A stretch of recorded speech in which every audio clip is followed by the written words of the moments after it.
चलिए, अब हम देखेंगे इस वीडियो में section 20।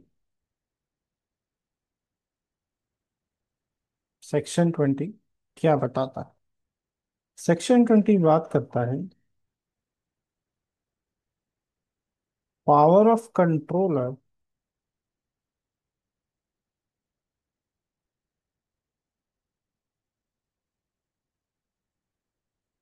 Regarding substitution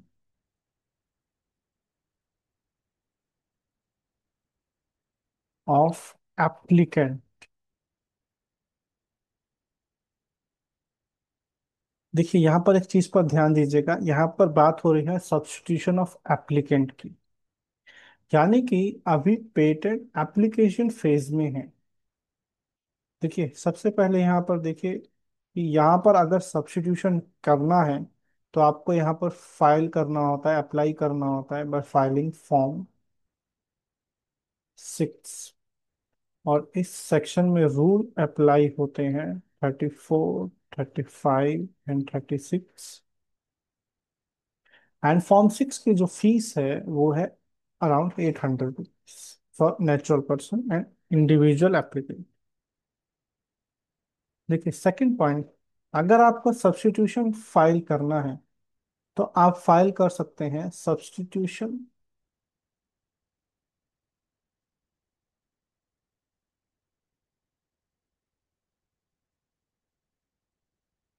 can be filed by virtue of,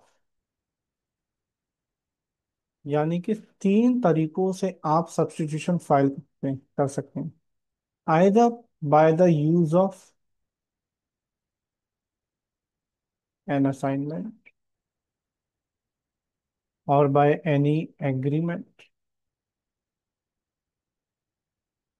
और by the operation of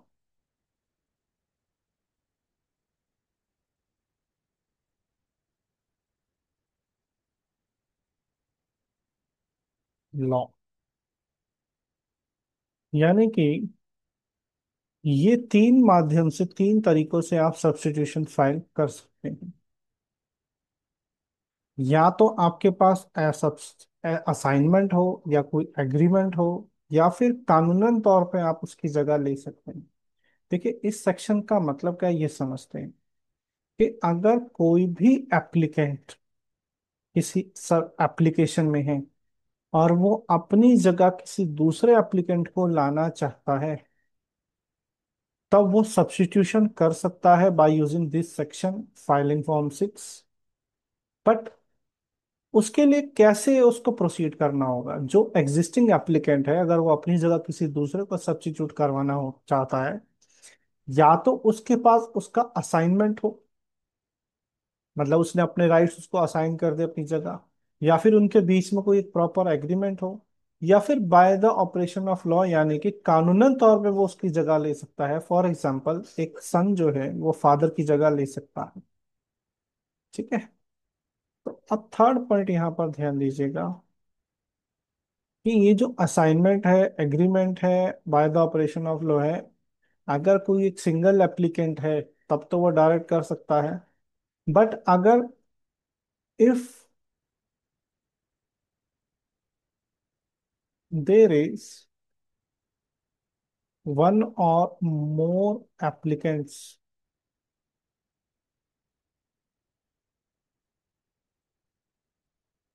are there in a patent application,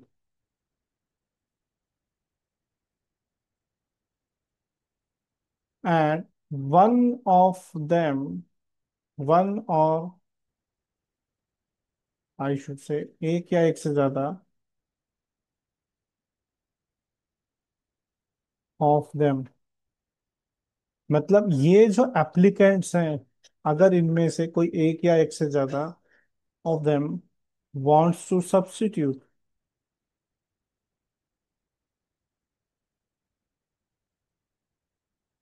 then controller will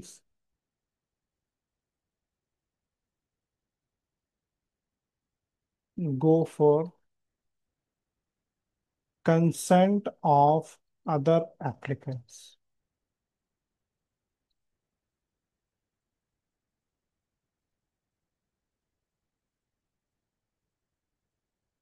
मतलब अगर किसी एक एप्लीकेशन में एक से ज्यादा एप्लीकेंट हैं और वहां पर कोई एक या एक से ज्यादा कोई सब्स्टिट्यूशन करना चाहता है, तो उस केस में कंट्रोलर जिसका भी सब्स्टिट्यूशन हो रहा है उसके अलावा बाकी जितने एप्लीकेंट्स होंगे उन सबका कंसेंट साथ में जरूर लेंगे।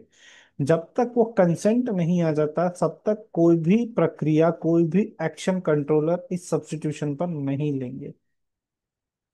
अब देखिए फोर्थ पॉइंट क्या है, ये बहुत इंपॉर्टेंट पॉइंट है। इफ सब्स्टिट्यूशन जो है is done by an assignment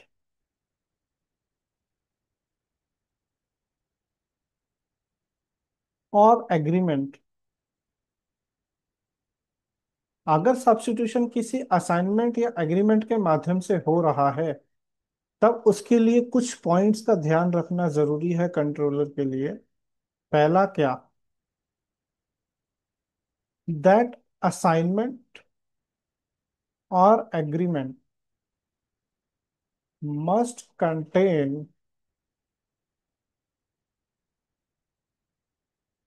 reference to that patent application.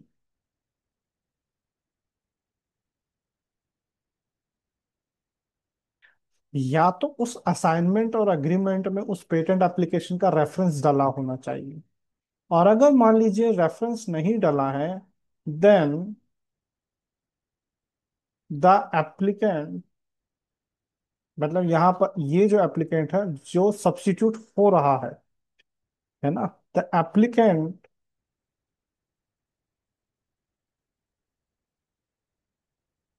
Must acknowledge the agreement. मतलब अगर अग्रीमेंट के माध्यम से सब्स्टिट्यूशन हुआ है और उसमें कोई रेफरेंस नहीं डाला है उस पेटेंट का, तो एप्लीकेंट जिसकी जगह पर कोई दूसरा आने वाला है वो पहले उस एग्रीमेंट को कंट्रोलर के सामने एक्नॉलेज कर दे कि हाँ सर, हाँ कंट्रोलर साहब, ये एग्रीमेंट मैंने ही किया है और मैं ही इसको अपनी जगह दे रहा हूँ इस एप्लीकेशन में। तो ठीक है, इसमें मैंने रेफरेंस नहीं डाला बट ये मेरा साइन किया हुआ डॉक्यूमेंट है, इसको एक्नॉलेज कर देता है। या फिर द क्लेमेंट्स राइट्स, यहां पर क्लेमेंट कौन है, जिसने फॉर्म 6 फाइल किया है, मतलब जो क्लेम कर रहा है अपनी जगह उस पेटेंट एप्लीकेशन में। Claimants rights has been declared by high court. मतलब या तो उस एग्रीमेंट में क्लेमेंट जो क्लेम कर रहा है अपना सब्स्टिट्यूशन कि मेरे को ये जगह चाहिए, जो फॉर्म 6 फाइल कर रहा है बेसिकली, उसके जो राइट्स हैं, वो जो अधिकार हैं, वो हाई कोर्ट इस्टेब्लिश कर दे, तब ये काम हो सकता है। तो ये तीन तरीकों से सब असाइनमेंट और एग्रीमेंट पे काम होता है। और अगले पॉइंट पर आते हैं।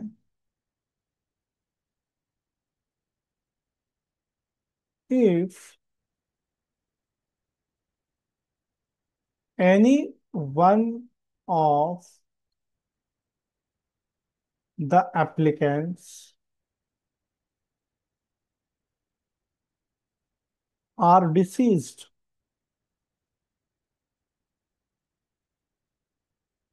पर्सन मतलब मान लीजिए एक पेटेंट एप्लीकेशन में एक से ज्यादा एप्लीकेंट थे और उनमें से कोई भी पर्सन, कोई भी उनमें से एक डिसीज पर्सन हो गया, यानी कि उसकी डेथ हो गई, तो जो कंसेंट होगा, then controller will take consent of legal representative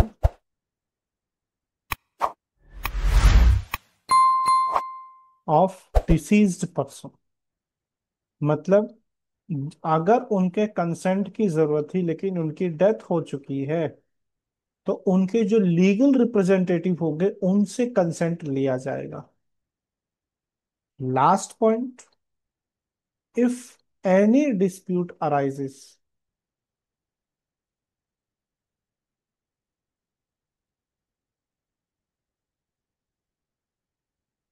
controller में अलाउ टू हियर, और हियरिंग, हियरिंग करने के लिए अलाउ कर सकते हैं। And then controller will take decisions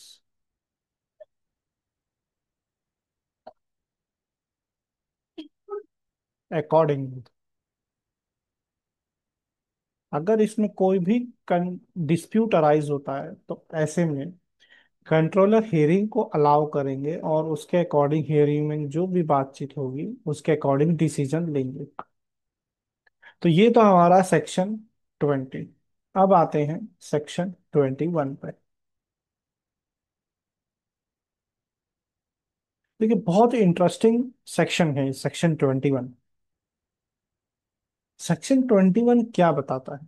देखिए हमने देखा था सेक्शन 14, हमारी पिछली वीडियोस में हमने देखा था सेक्शन 14। अगर आपने नहीं देखा है तो यहाँ ऊपर आई बटन पे आपको लिंक मिल जाएगा। सेक्शन 14 क्या बताता है कि आफ्टर सेक्शन 12, सेक्शन 12 भी हमने एक वीडियो में देखा था, उसको जाके आप वीडियो में देख सकते हैं सेक्शन 12 क्या है। सेक्शन 12 में जब एग्जामिनर अपनी रिपोर्ट कंट्रोलर जब एग्जामिन करते हैं, और सेक्शन 14 में जब एग्जामिनर अपनी रिपोर्ट कंट्रोलर को देते हैं, तो कंट्रोलर वहां से एफईआर जनरेट करते हैं, यानी फर्स्ट एग्जामिनेशन रिपोर्ट, या फिर उसको बोलते हैं फर्स्ट स्टेटमेंट ऑफ ऑब्जेक्शन, जो कि एप्लीकेंट ऑफ पेटेंट को सब इशू की जाती है एग्जामिनेशन के बाद। और उसमें जो भी रिक्वायरमेंट्स होती हैं वो उनको फुलफिल करनी होती हैं, कंप्लायंस करनी होती हैं। Applicant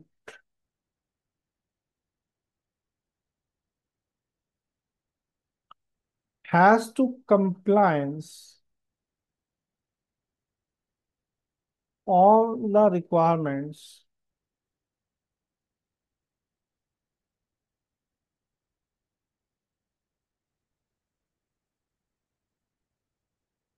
mentioned in the first examination report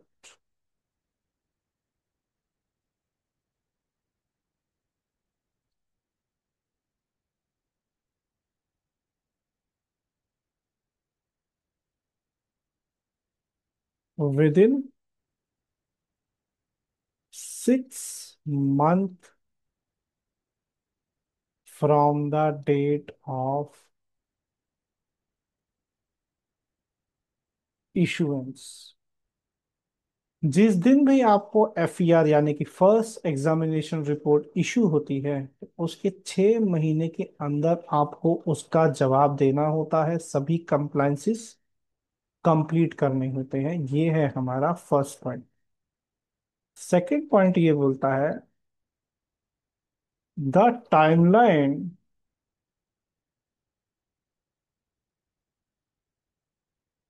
of 6 months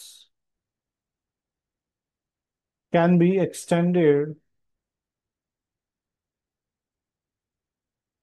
up to 3 months by filing form 4। देखिए अगर आपको लगता है कि ये 6 महीने मेरे लिए कम है और मैं शायद ये 6 महीने में कंप्लीट रिप्लाई नहीं दे पाऊंगा, तो आप 3 महीने का एक्सटेंशन ले सकते हैं। But the form 4 has to be filed before expiry of those 6 month, मतलब आपको आपको उन्हें प्री इंटीमेट करना होगा कि मेरा टाइम अभी खत्म नहीं हुआ है, बट मुझे और टाइम की जरूरत है। तो वो 6 महीने खत्म होने से पहले ही आपको एक्सटेंशन की डिमांड करनी होगी। अगर वो 6 महीने खत्म हो गए and applicant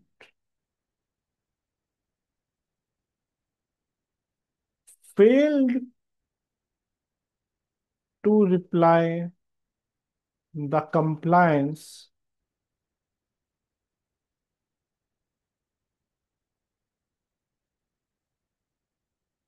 within proper time limits,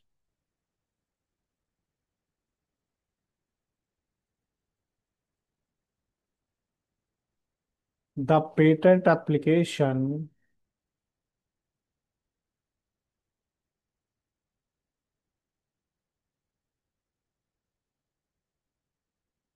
will be abandoned। ये ध्यान रखिएगा, ये बहुत इंपॉर्टेंट पॉइंट है। अगर आपने समय रहते आपकी कंप्लायंस यानी एफईआर का रिप्लाई नहीं दिया, तो आपकी एप्लीकेशन क्या हो जाएगी, अबेंडेंड हो जाएगी। यानी कि अगर ये 6 महीने के अंदर आपने नहीं दिया तो आपकी एप्लीकेशन अबेंडन हो जाएगी, और अगर 6 महीने से पहले आपने 3 महीने का एक्सटेंशन ले लिया तो उस 3 महीने के बाद भी अगर आपने नहीं दिया तो अबेंडन हो जाएगी। तो ध्यान रखिएगा कि एक्सटेंशन जो हमें लेना है वो 6 महीने खत्म होने से पहले लेना है, क्योंकि अगर एक बार 6 महीने खत्म हुए तब आप एक्सटेंशन नहीं ले पाएंगे, क्योंकि बाय डिफॉल्ट आपकी एप्लीकेशन क्या हो चुकी होगी, अबेंडन हो चुकी होगी। अब आता है next point. If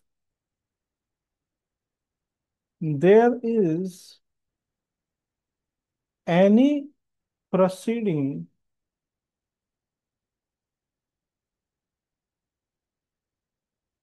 going on at Honorable High Court,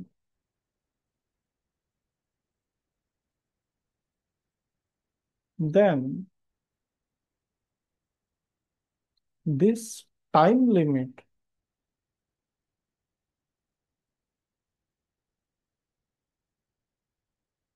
can be extended by High Court।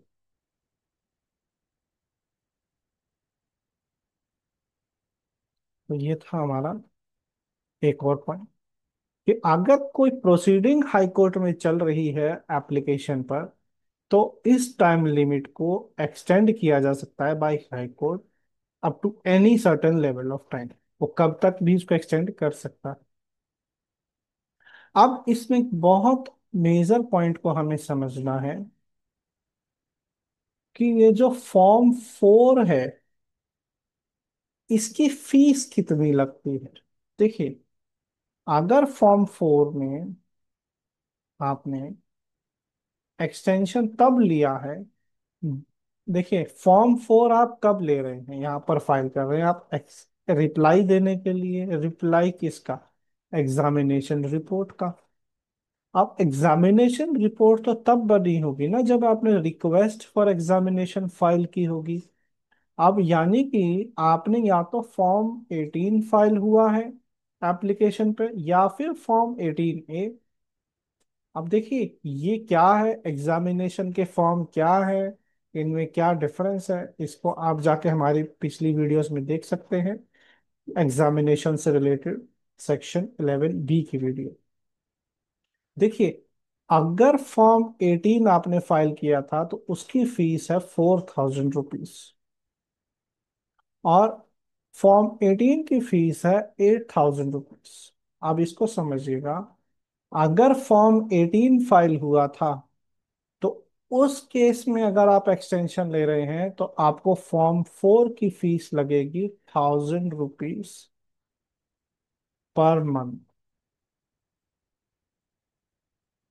But अगर आपने फॉर्म 18A फाइल किया था और अब आप एक्सटेंशन ले रहे हैं बाय फाइलिंग फॉर्म 4, तब आपको फीस लगेगी 2000 रुपीज पर मंथ।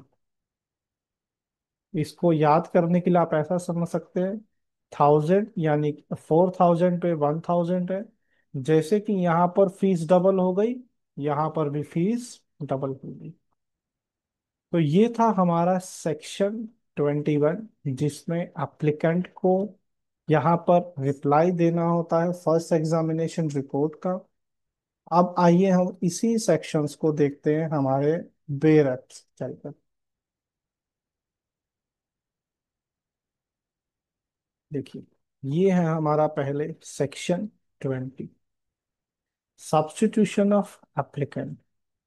देखिए, patent before grant claim may be in the prescribed manner by virtue of any assignment or agreement in written or by operation of law। ठीक है। The controller may proceed before the grant entitled to intercept the applicant। No such direction shall be given by virtue of any assignment or by one of two or more joint applicants for the patent except with the consent of the other joint applicants। And no such direction shall be given by virtue of any assignment until the invention is identified by reference to that number of the application for the patent or controller and acknowledgement by the person or the rights of the claimant have been established by the decision of court। Then the controller give direction for enabling the application।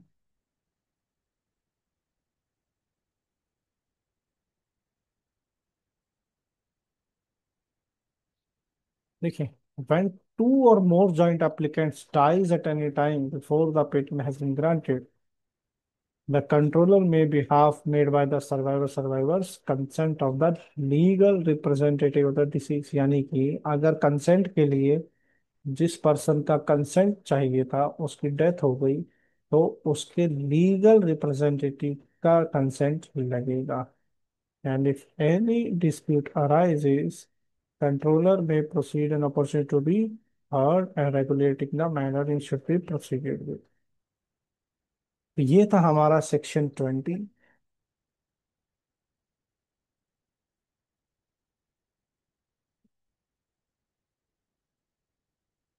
और ये है हमारा section 21। देखिए, application for a patent shall be deemed to have been abandoned unless within such period prescribed the applicant has complied with all the requirements imposed on him by this under this act, in which the first statement of objection to the application or complete specification of the documents and related to forward to the applicant by the controller. At the expiration of the period,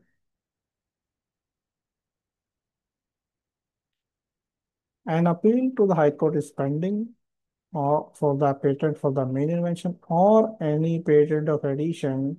High Court is pending in respect of either that application or the application for the main invention.